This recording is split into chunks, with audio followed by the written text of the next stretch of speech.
क्या आपको पता है कि आज का मदुराई शहर पहले एक कदम वन हुआ करता था? और क्या आप जानते हैं कि कब हुआ था भगवान श्री कृष्ण और पांड्या राजा कुलशेखरन पांड्या में युद्ध? क्या कनेक्शन था मदुराई के राजा मलयध्वज का महाभारत काल के पांडवों से?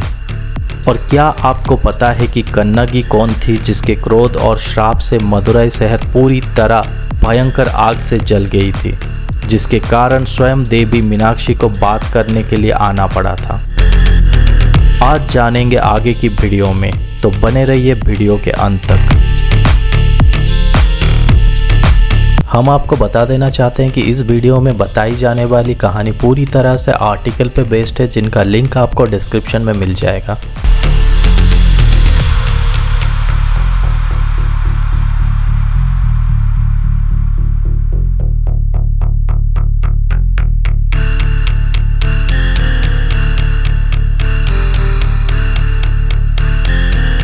आज की मदुराई शहर की स्थापना पांड्या राजाओं के द्वारा हुआ था। मदुराई जो वर्ड है वो मधुरम से आया है, जिसका मतलब है मधुर। पांड्या साम्राज्य इतना पुराना है कि एग्जैक्टली कब इसकी शुरुआत हुई थी ये बता पाना बहुत मुश्किल है। पांड्या साम्राज्य का उल्लेख महाभारत काल में भी मिलता है।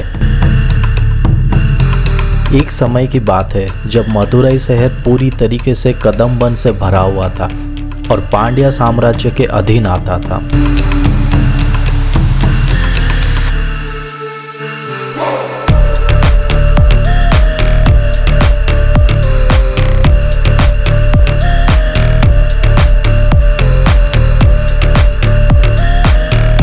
कहा जाता है कि एक बार एक किसान जिसका नाम था धनंजय यही कदम वन से गुजर रहा था।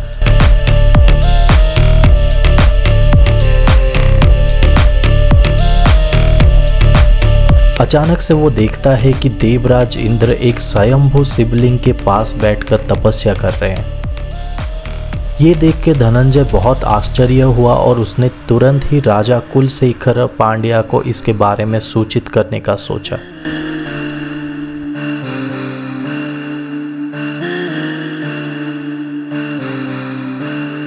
राज दरबार में जब कुलशेखर पांड्या ने किसान की बात सुनी तो उन्होंने स्वयं आग्रह किया कि वो उस जगह को खुद जाके देखेंगे।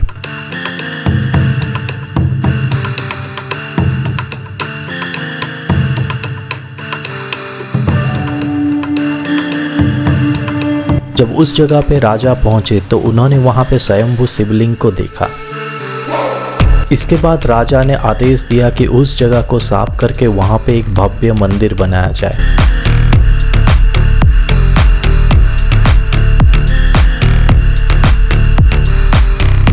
कहा जाता है कि तमिल भाषा की आयु लगभग 20,000 साल पुरानी है।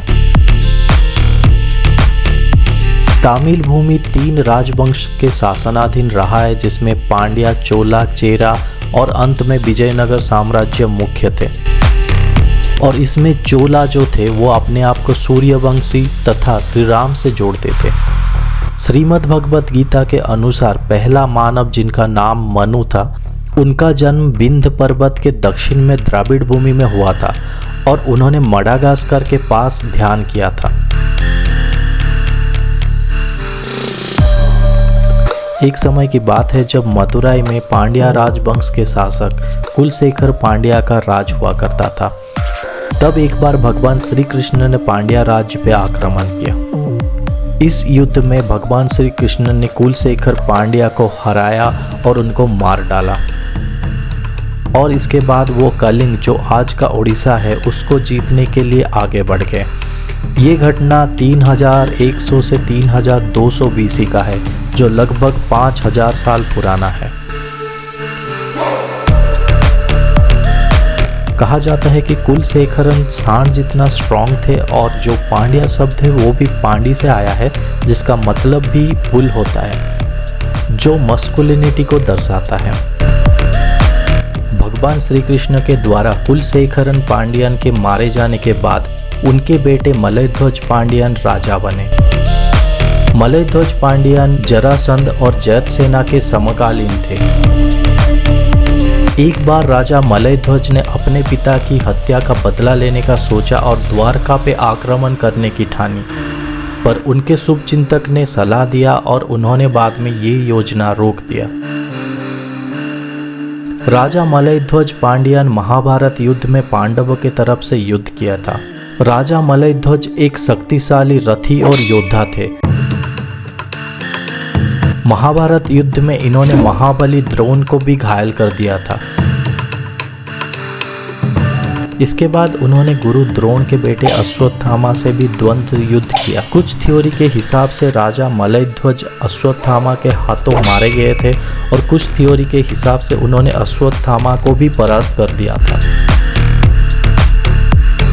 अगर आपको इसके बारे में कुछ ज़्यादा जानकारी है और आपके पास कुछ ऑथेंटिक डॉक्यूमेंट्स है तो आप हमें इसके बारे में भेज सकते हैं या कमेंट भी कर सकते हैं। कहा जाता है कि राजा मलयध्वज द्रौपदी के स्वयंवर में भी उपस्थित थे और युधिष्ठिर के राज दरबार में आया जाया करते थे।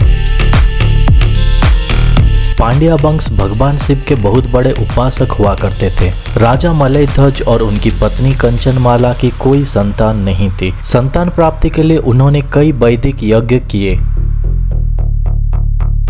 आखिरी में एक 3 साल की कन्या का जन्म हुआ हवन कुंड से, जिनकी 3 स्तन थी, और वो लड़की सीधे आके रानी कंचनमाला की गोद पे बैठ गई। ये लड़की कोई और नहीं बल्कि देवी पार्वती ही थी, जिन्होंने रानी कंचनमाला की पिछले जन्म की तपस्या के कारण उनकी बेटी के रूप में जन्म लिया था।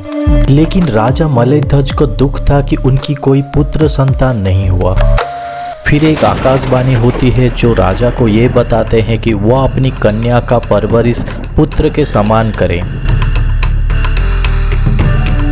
और उस आकाशवाणी ने ये भी बताया कि जो लड़की का तीसरा स्तन है वो तब उनकी बॉडी में समा जाएगा जब वो किसी ऐसी पुरुष पे अपनी दृष्टि डालेगी जो उसकी पति बनेगा, यानी जब वो भगवान शिव से मिलेगी। कहा जाता है कि इस कन्या की आंखें मछली जैसी थी और उसने कभी अपनी पलक नहीं झपकाई, इसीलिए उन्हें मीन जैसी आंखें होने के कारण मीनाक्षी भी बोला गया है। समय के साथ वो बड़ी होती गई और 64 शास्त्र में उन्होंने ज्ञान भी हासिल कर लिया।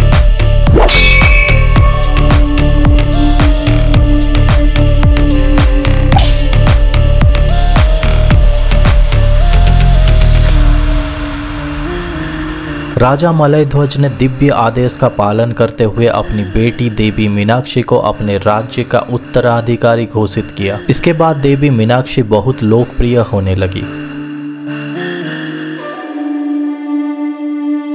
इसके बाद देवी मीनाक्षी ने दिग्विजय अभियान शुरू किया, जिससे वो भारत के विभिन्न हिस्सों पे विजय प्राप्त करने के लिए निकल गए। पृथ्वी पे कई जगह जीतने के बाद देवी मीनाक्षी ने कैलाश की तरफ अपना रुख किया और भगवान शिव के स्थान कैलाश पर्वत पर आक्रमण किया।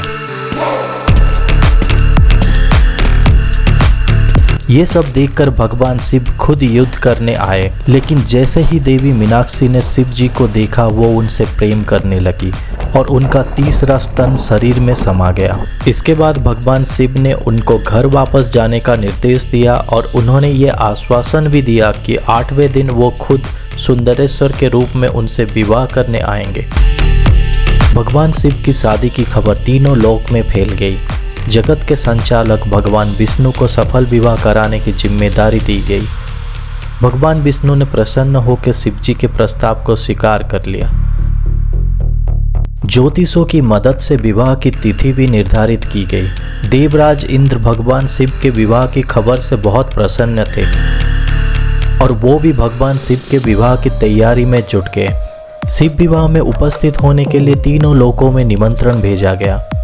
ऐसा कहा जाता है कि धरती पर यह अब तक की सबसे बड़ी विवाह थी, जिसमें तीनों लोकों के लोग शामिल हुए थे। विवाह तिथि के पूर्व काम को भगवान विष्णु वैकुंठ लोक से संभाल रहे थे। हालांकि पानी ग्रहण भगवान विष्णु के द्वारा होना था, इसके लिए विवाह के दिन भगवान विष्णु सज धज कर मदुराई आने के लिए वैकुंठ लोक से रवाना हुए।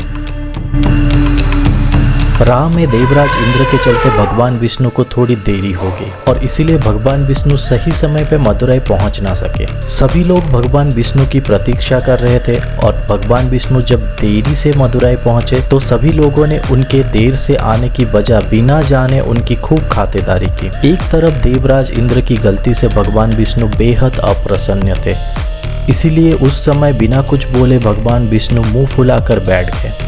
तो भगवान विष्णु ने ये कहकर प्रस्थान कर गए कि मदुराई की ये उनकी अंतिम यात्रा होगी और इसके बाद वो कभी मदुराई नहीं आएंगे। ये सारे घटना देख के भगवान शिव भी मनी मन मुस्कुरा रहे थे। उन्होंने भी साफ कर दिया कि पानी ग्रहण तो भगवान विष्णु ही करेंगे। उस समय भगवान विष्णु दूसरे स्थान पर जाके मौन धारण करके बैठ गए थे, इसलिए सभी देवी देवता उनके पीछे पीछे उनके पास गए और इसके बाद शुरू हुआ मनाने का दौर। लाख कोशिशों के बावजूद भी जब भगवान विष्णु नहीं माने तब किसी देवता ने कहा कि भगवान शिव भी जिद पकड़ के बैठे हुए हैं कि पानी ग्रहण तो भगवान विष्णु ही करेंगे और जब तक भगवान विष्णु जी नहीं आते हैं तब तक भगवान शिव भी मदुराई से नहीं जाएंगे। ये जानकर भगवान विष्णु सहमत हो गए और इसके बाद भगवान विष्णु ने पानी ग्रहण कराया और धूमधाम से भगवान शिव और राजा मलयध्वज पांड्या की पुत्री का विवाह भी हुआ। इसी विवाह के बाद मदुराई में मां पार्वती को समर्पित मीनाक्षी सुंदरेश्वर मंदिर का निर्माण हुआ। इस मंदिर में भगवान शिव और माता पार्वती की प्रतिमा स्थापित है। कहा जाता है कि इस मंदिर का निर्माण देवराज इंद्र ने किया था और इस विवाह में भगवान विष्णु ने खुद भाई के रूप में देवी मीनाक्षी को भगवान शिव को सौंपा था। आज भी हर साल मई के महीने में मदुराई में 10 दिन तक एक महोत्सव मनाया जाता है जिसका नाम है मीनाक्षी थिरुकल्याणम और इसीलिए पांड्या वंश की राष्ट्रीय ध्वज में आपको मीन यानी मछली का सिंबल देखने को मिलेगा।